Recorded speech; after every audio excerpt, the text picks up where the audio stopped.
Happy Monday, everybody. I hope you're all doing well. Every Monday, I do my best of 1, best of 3 meta review for whatever's in standard right now. So we're on week 6 of Tarkir Dragonstorm. And we've got, this will be, I think, the next week will be the last one that I do before I take my little vacation, right? I'm also this Sunday probably not going to be doing the meta breakers, and I'll be publishing my budget lists with upgrades for Tarkir. So today I prepared 11 of them, and so that should be coming down the line. So thank you, everybody, especially to my YouTube members, all 11 of you. You really keep my spirits going, and I appreciate the support. So with that, though, let's get started. So I use a third-party tracker called Untapped. That is a way that I can kind of remove my bias. If you would like to look at my personal opinions about how to build the decks, you can look for the video yesterday. My top 20 standard best of 1 decks has my specific takes on it. Otherwise, we'll just keep with the tracker. So the top performing deck this week from Diamond to Mythic at number 1, according to Untapped, was Mono Red Aggro, and has no changes from what we've seen for many months since the World Championship. And so this one's a little bit more geared towards best of 3, in my opinion, as I mentioned yesterday. But the other thing that I like to do is talk about the matchups in case you're new or returning to Magic. Part of that is to kind of help you get reacquainted with what's happening in the meta if you've been away, and then also to give you a little bit of mulligan advice or opening hand advice if you are new and need some pointers. So this Mono Red Aggro is favored against Izzet Prowess, and is faster than that strategy. Azorius Omniscience, this one tries to win at turn 3 or turn 4. And then it is also favored against Jeskai Oculus, which this one is just a faster strategy then. It's a coin flip against Esper Pixie. Esper Pixie has the removal to slow this down, and then it's also a coin flip against Mono Black Demons. Mono Black Demons is basically Mono Black Midrange, but they've exchanged some of their threats for the Rot Curse Rakshasa, which actually does have a change on the matchups. And it's also, and then it's weak to Mono Black Midrange, which is the more traditional build that we'll talk about later. Rakdos Aggro more consistently wins on turn 3, doesn't play any interaction like the Burst Lightnings and Lightning Strikes, and then that's why it has a more consistent turn 3. It's also weak against Jeskai Control, which is kind of set up right now to shut down Izzet Prowess and Mono Red Aggro, and really focuses on controlling the board. And then it is also weak to Boros Auras, which has the Sheltered by Ghosts, which can be a problem for this deck. So the opening hand, you're looking for the Heartfire Hero, the Manifold Mouse, Monstrous Rage, and Hired Claw. Number 2, according to Untapped, in Tier 1, which means that it's statistically comparable, is Rakdos Aggro. And this one also has no changes from what we've seen throughout the last couple of weeks. It is favored against Izzet Prowess, Mono Red Aggro, and Azorius Omniscience, utilizing its speed and trying to win by turn 3. It is then weak to pretty much everything else. So it's weak to Mono Black Midrange, Esper Pixie, Boros Auras, Mono Black Demons, Jeskai Control, and Mono Black Discard, which all are able to interact with this strategy and prohibit it from getting its turn 3 win. The opening hand, you're looking for your combat tricks of Turn Inside Out, your Heartfire Hero, your Monstrous Rage, and your Emberheart Challenger. Number 3, according to Untapped, is Azorius Omniscience, also in Tier 1, and also has no changes still. Eventually, I hope to see some in the tracker, but still the most popular build has been the old one before Tarkir. It is favored against Mono Black Midrange and Esper Pixie and Jeskai Control. Basically anything that's geared towards controlling the board is going to have a lot of dead cards while this waits to hit its combo. And then it is also favored against Boros Auras and the Mono Black Demons build. So Temporary Lockdown is good for wiping the board against Boros Auras, and the Mono Black Demons build, you can work around their interaction to beat them on turn 4. So it's a coin flip against Izzet Prowess. That one, the Temporary Lockdown is your best bet, but they, depending on how they deploy their threats, can play around the Temporary Lockdown. And then it is also a coin flip against Mardu Aggro, which is Boros Auras, but has the ability to win a turn sooner because it's running the Fling. It's weak against mono red aggro and Rakdos Aggro, which has a faster or more consistent turn 4 win than this deck. The opening hand, you're looking for Omniscience, you're looking for Boiler's Awakening, Roiling Dragonstorm if you are running it, and same with Get Lost or Spell Pierce, which we see in some other builds, and then Chart a Course and the Philology Archaeologist. Number 4 in Tier 2 is Boros Auras, so that does mean it's statistically, it's a standard deviation below the other 3, but it is still well above a 50% win rate and a very viable deck to take to Mythic. And in fact, actually not too long ago, Boros Auras was in the number 1 position, so it just kind of depends on the week. Boros Auras, again, we see no changes. The lists have been largely figured out, so we're going to kind of just fly through them. It's favored against Izzet Prowess, where Izzet Prowess also struggles a little bit with the life gain off of the Voltron that you can build off of the Sheltered by Ghosts. Same with Mono Red Aggro, Rakdos Aggro, and Jeskai Oculus. It is weak to Azorius Omniscience, where the temporary lockdown can get rid of the Sheltered by Ghosts. It's also weak to Mono Black Midrange, which has plenty of removal. Same with Esper Pixie, Jeskai Control, and Mono Black Demons. The opening hand, you're looking for the Heartfire Hero, the Sheltered by Ghosts, the Optimistic Scavenger, and the Manifold Mouse. Number 5 this week is Mono Black Midrange in Tier 2, and if we compare this one to last week, we can see that they did drop 1 Swamp and 2 Soulstone Sanctuaries, so dropping it down to 24 lands instead of 25, and instead is bringing in a single copy of the Liliana of the Veil and the 2 copies of the Mishra's Foundry. So this one has upsides when we see more mono red. Since mono red is the top performing deck, more people are playing it. Mishra's Foundry does better against mono red than the Soulstone Sanctuary, but it doesn't have the demon synergies to go with the Unholy Annex. So this deck is favored against mono red aggro, Rakdos Aggro, Boros Auras, and anything that's weak to the removal of mono black. And then it is also favored against mono black discard, which discard goes more heavily into the hand hate. And then this deck has plenty of card draw to counteract the discard strategy through the Unholy Annex. It's a coin flip against Izzet Prowess, depending on whether or not they hit the Quarry Steel Cutter, and it's a coin flip against Esper Pixie, kind of just depending on who gets their removal and win. It's also a coin flip against Mono Black Demons, although it's a slightly favored coin flip, largely being the same strategy. And then it is also a coin flip against Jeskai Control, kind of depending on the Wrath situation, and Jeskai Oculus. So it is weak to against Azorius Omniscience. So as much as people have been complaining about Azorius Omniscience, it is the one deck that is kind of keeping Mono Black Midrange from being the deck that everyone's complaining about. Number 6 is Mardu Aggro, and also in Tier 2. And if we compare this one to Week 5, we do see that they dropped a single Feather of Flight, 2 mountains, and 2 plains to bring in an additional copy of the Cal Sellsword, as well as the 4 copies of the Sunbillow Verge. And it's about time that we finally saw the Sunbillow Verge being played in this archetype, because it just is a plains with upside. So I have a hard time imagining that it doesn't help, at least in some manner, right? So this strategy is favored against Izzet Prowess, winning a turn sooner. It's also favored against Mono Red Aggro, which, like Boros Auras, because of the Sheltered by Ghosts, can extend out of reach of that strategy. Same with the Rakdos Aggro. And then it is also favored against Boros Auras, because especially if you're going to bring in the 3 copies of the Cal Sellsword, it gives you that edge on your Boros Auras mirror match, where you can win a turn sooner. It's a coin flip against Azorius Omniscience, improving that matchup again because of being able to also win on turn 4, so it depends on who has the play. And then it is weak against Mono Black Midrange and Esper Pixie, Jeskai Control, and Mono Black Demons, all which have enough interaction to punish the Sheltered by Ghosts line, resulting in a 2-for-1. And it has the same opening hand as you would for Boros Auras, so you're looking for your Heartfire Hero, your Sheltered by Ghosts, your Optimistic Scavenger, and your Manifold Mouse. Oh, sorry, actually no, that's incorrect. I apologize.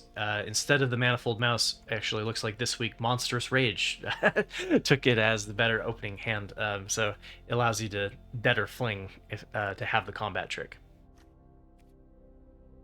And number 7 here in Tier 2 is Esper Pixie, and We do see some changes from last week's list, so we've dropped 2 Darker Wastes, 1 Underground River, 1 Fear of Isolation, and the 2 Momentum Breakers, as well as 2 Corroding Dragonstorms, and the 3 Kutzel's Flanker. So we saw enough Azorius Omniscience last week that the Kutzel Flanker was being brought in to counteract Azorius Omniscience. Now that we're seeing more mono red return, kind of makes sense to see things switched back. We're also dropping a single swamp from the list. We're bringing in an additional Caves of Koleos. We're bringing in the Restless Anchorage, which is the Manland. We're bringing in the Concealed Courtyard to the 4th copy here, and we're also bringing in the Nowhere to Run and the 2 copies of Kaido. Now, if you have been a fan of the channel, you've heard me talk about how Kaido is not as favored against the aggro matchups, but is better against the mid-range and control matchups. We typically see this more in best of 3. And then we've got the 4 copies of the Sheltered by Ghosts, and this card is what you want to bring in if you are experiencing more mono red on the ladder. And then we've got the 4th copy of the Sun Pearl Kirin to be able to better execute the loops. So this strategy is favored against Boros Auras, Rakdos Aggro, and Mardu Aggro. Where any of the strategies that are particularly weak to the Nowhere to Run and the Edicts, nothing that's going to go wide. So coin flip strategy, it's a coin flip against the Izzet Prowess deck, where the Quarry Steel Cutter makes things like the Momentum Breaker worse. It's a coin flip against mono red aggro too, kind of depending on whether or not you're running the Sheltered by Ghost version or not. Sheltered by Ghost will improve that matchup, but not every Esper Pixie list is running the 4 copies of the Sheltered by Ghosts. And then it is also a coin flip against Mono Black Midrange and Jeskai Control and Mono Black Demons, kind of depending on whether or not they're able to disrupt those matchups will be worse. So the Shelter by Ghost makes it worse against Mono Black Midrange, Jeskai Control, and Mono Black Demons. Just so keep that in mind. And then this one, similar to Mono Black, is only weak to Azorius Omniscience, and so Azorius Omniscience is also keeping this deck in line. And a lot of the reasons why a lot of the matchups are coin flip too is that this deck can a lot of the time feel like if the mana behaves, you win. If the mana doesn't behave, you lose. And the 8th archetype here is a new one. So, it's always fun when we get to see, even as late as week 6, a new archetype come in. So this one is 4-color Dinosaurs. It is very similar to the Rakdos Reanimator strategy. But instead of going into Mardu, we're going into Jund, or red to green black. I call it Jund. And so this one, basically we've got a whole bunch of top-end threats, so like Gishath, Galta, Vaultborn Tyrant, Atali, all of which can be hit as a reanimated target with Zombify. We are discarding it into our graveyard off of Seize the Spoils, Invasion of Urgamon, or the Collector's Vault. And then we also have the Rakdos Joins Up, which is a particularly nice synergy with the Trumpeting Carnosaur, which can discover into 5 and hit a Rakdos Joins Up. You can also discard this card manually to deal 3 damage and gives you some interaction that you can then reanimate later.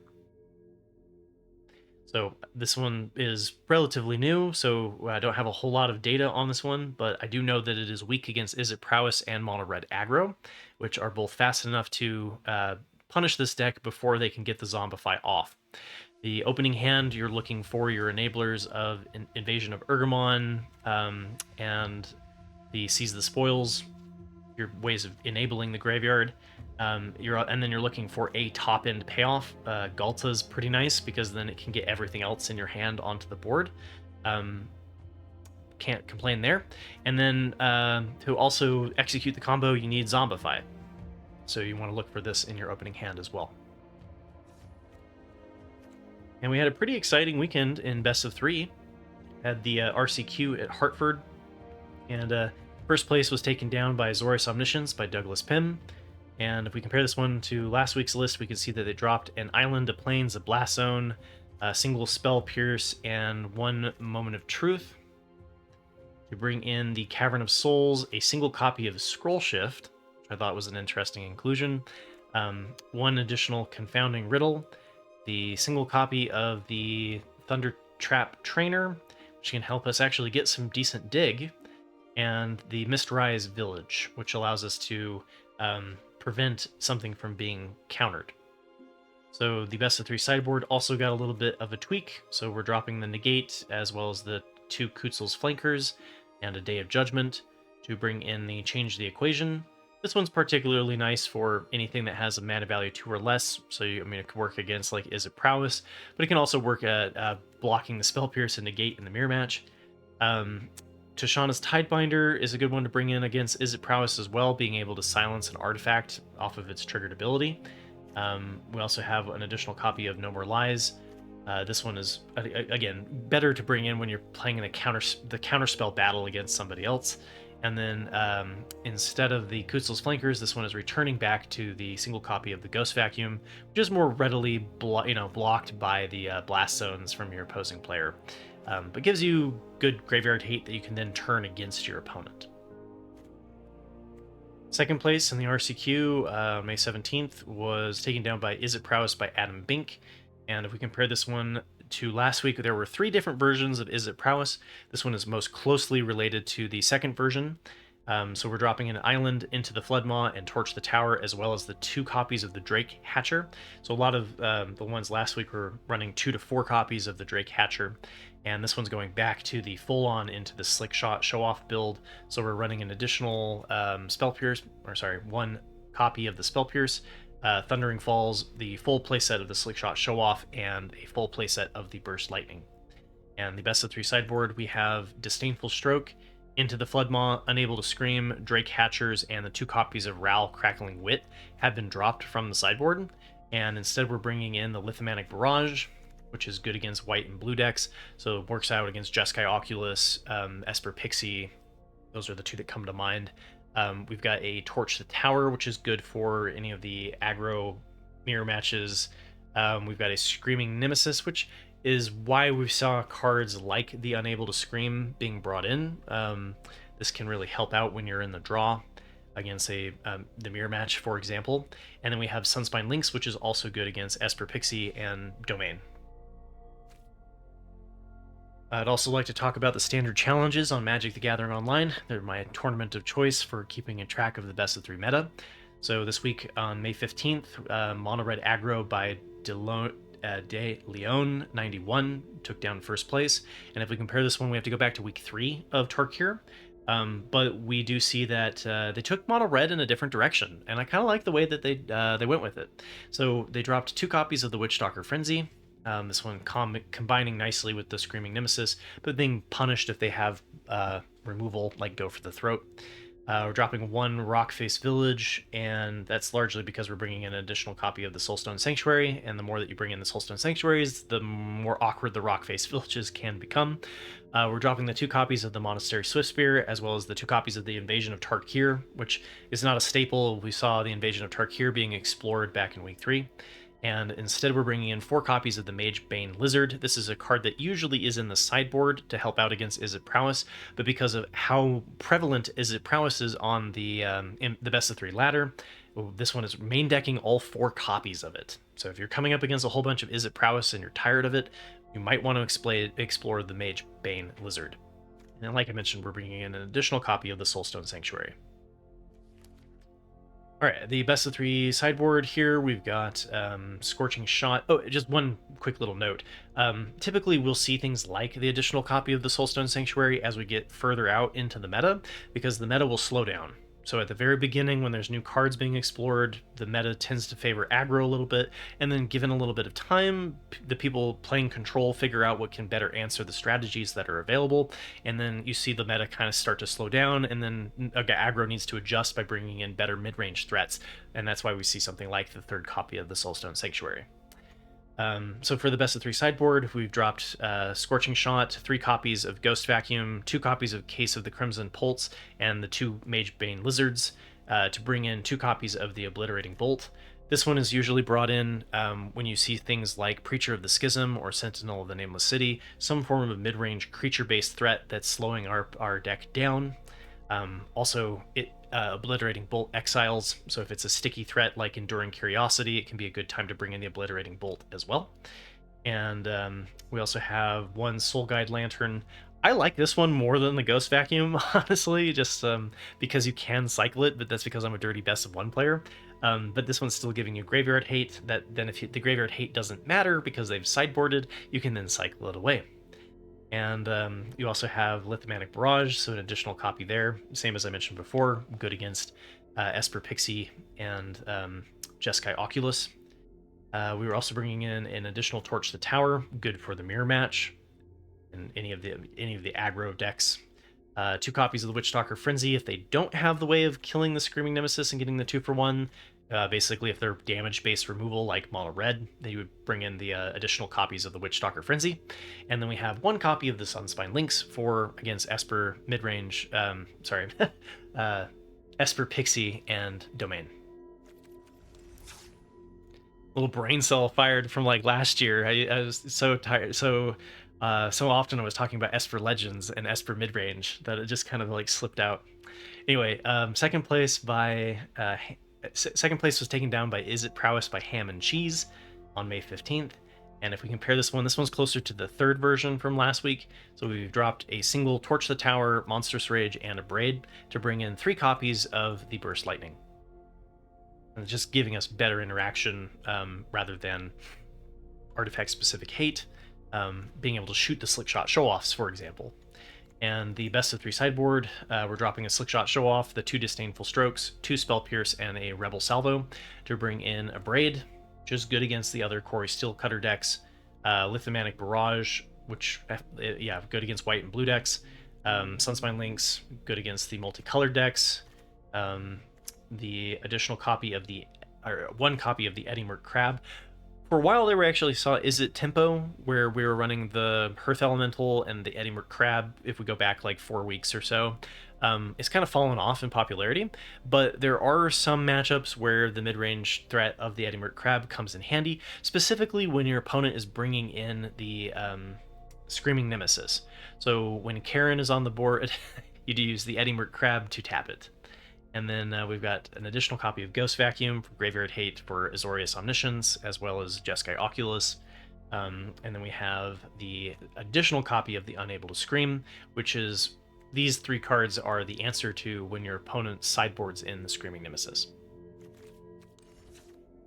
And fear not, guys, there's a new archetype that's making its wave here. Dimir Midrange by Himuda took down 1st place on May 17th, and Dimir Midrange has been there in the background. I've been waiting to talk about it, especially because the next list's pilot, Strongmind, has not ever given up on the Dimir Midrange archetype. So if we compare this one, we have to go back to week 4, so 2 weeks ago. We can see that they dropped an Island, Cut Down, Deep Cavern Bat, Enduring Curiosity, a Gix's Command, Anoint with Affliction, Fairy Mastermind, Phantom Interference, and 1 Fountain Port. So just one of every little thing, just little minor tweaks here and there. And instead they brought in a Swamp, 2 additional copies of Duress, 2 additional copies of Spell Pierce, 2 copies of Shieldred the Apocalypse, which helps out against the aggro matchups, especially Izzet Prowess, because of the card draw. And then the Fairy Dream Thief helps the tempo of this deck be a lot faster, giving you an additional Spyglass Siren that can be used to ninjutsu in Kaido. And we also have 1 Intimidation Tactics, which is a way of hating on the graveyard without having to run something like the Ghost Vacuum or the Soul Guide Lantern. The best of 3 sideboard also got a rework, so we've dropped 1 Duress, Ghost Vacuum, 2 Spell Pierce, a Negate, Irtai Resurrected, Preacher of the Schism, and a Kaido to bring in 2 copies of Disdainful Stroke. This one, typically we see this over Negate when you're trying to counter something that is 4 or greater that can be a creature as well, so it gives you that like flexibility. So like if you're targeting Abuelo's Awakening, you're going to use Negate. If you're targeting the Overlord of the Hauntwoods in Domain, then Disdainful Stroke is a perfectly good one because you can counter it even when they're doing the impending kind of thing. Because of the way that the impending works, it's a higher mana value, which is why it drops off of the Up the Beanstalk. So Disdainful Stroke is a classic one that we see being brought in, usually against something like Domain. But it also has other targets. And we also see 1 Cut Down. This one was typically more reserved for mono red. Because of the go wide aspect of the Izzet Prowess, the Cut Down doesn't work as well. Filigree Silex, on the other hand, though, is a great tech against Izzet Prowess, being able to wipe all of the tokens off of the battlefield without even putting an oil counter on the Filigree Silex. Gives you just kind of like a two-costed Wrath if their entire board is made up of tokens. And then we've got Anoint with Affliction. This one's good against things like the Heartfire Hero, anything that's like early that benefits from being exiled instead of letting it die. And we also have the Fairy Mastermind, which can be useful a lot of times as a support against other decks that also have card draw triggers that can kind of offset each other. So it can be really useful in the mirror match. All right, second place on May 17th was taken down by Strongmind, also in Dimir Midrange. And I really wish that they had gotten first place because I feel like justice for Strongmind has been staying with Dimir Midrange for the last like 6 weeks. So I wanted them to take it, but second place will do just fine. And they also kind of did a little one-of on a lot of different things compared to week 4's list, but enough so that it's also different. So they're dropping an island, a cut down, a deep cavern bat, a Kaido, flood pits drowner, Shield of the Apocalypse, Fairy Mastermind, and the Fountain Port, and bringing in a swamp, bringing in an additional duress, bringing in Tashana's Tidebinder. So like I mentioned, it's good against the Core Steel Cutter decks. Typically worse off against aggro matchups though because of the 3/2 body. So it's weirdly positioned. That's why you're not just running like a full play set of it either, right? We're also seeing an additional Phantom Interference.